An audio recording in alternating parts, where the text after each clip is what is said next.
Hello gamers, I'm Online Gamer Richie, and this is the Daily Game Review, where I take a game and give it an honest review that is based on my opinion.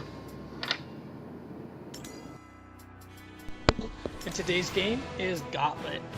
I don't know how many of you remember the original Gauntlet when it came out in the arcades.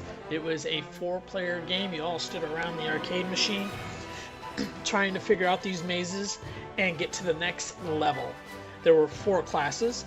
There was the Wizard, the Elf, the Valkyrie, and the Warrior.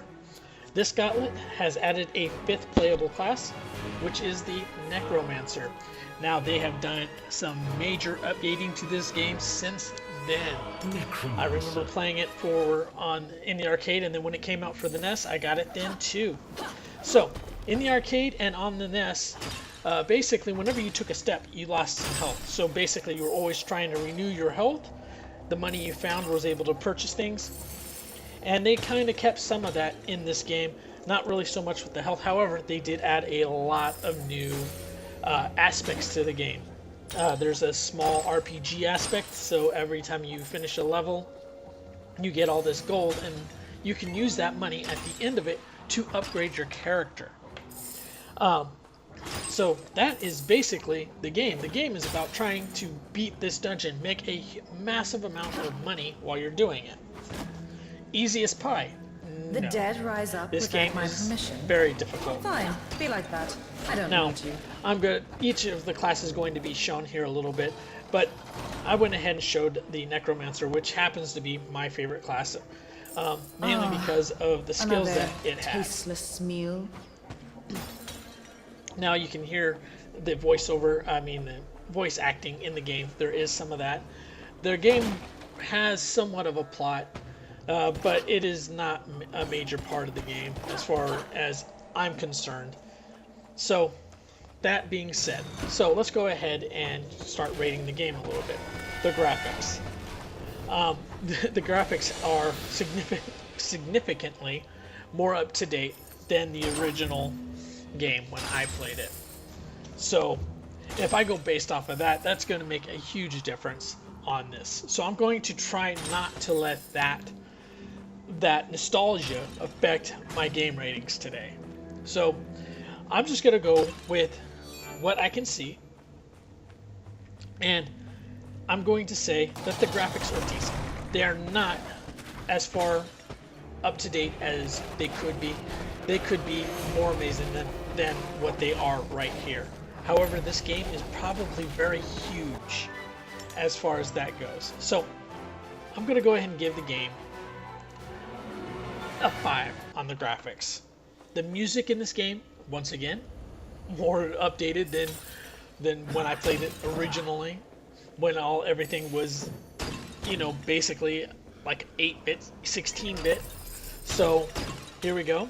So on the music, this is pretty decent, and it has a kind of a spooky little feel to it, which makes this game even more interesting now. So I'm going to go ahead and give that, I'll give it a 6, because I think they could have gone a little bit more on that. The controls. Okay, the controls are, if you're using keyboard and mouse like I am, are really good.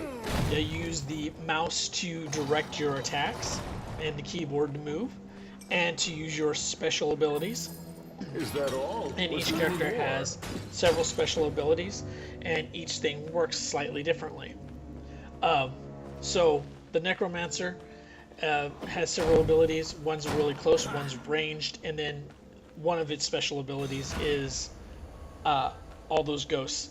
The Warrior has the spinning axe attack as one of the specials, and then basically 2 types of melee attacks. Then you have like the Wizard. The Wizard is crazy. This is probably the most complicated out of the characters. By hitting space and then the other clicks, you will change your spells.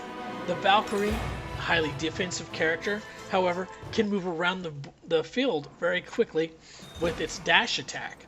The Elf, on the other hand, very fast attacks, and has this one stationary special ability that blows things up. It's like a huge bomb. So there you go. This game has a lot of the elements of the original game, plus it's got new features to it. It's not just trying to quest your campaign through it or quest your way through it. Now it's got challenges, and it's still a 4-player game, which you can play online with your friends. So is the game fun? This game brought back some nostalgia from back then, and for that, I'm going to.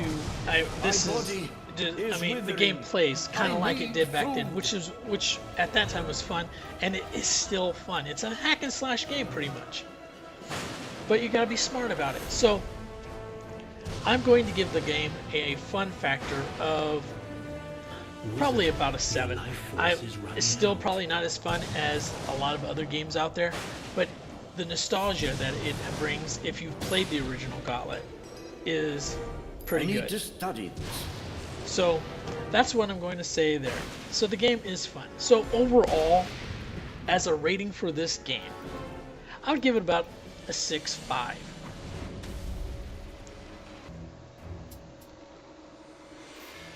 Elf.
Thanks for watching, and as always, play the game your way.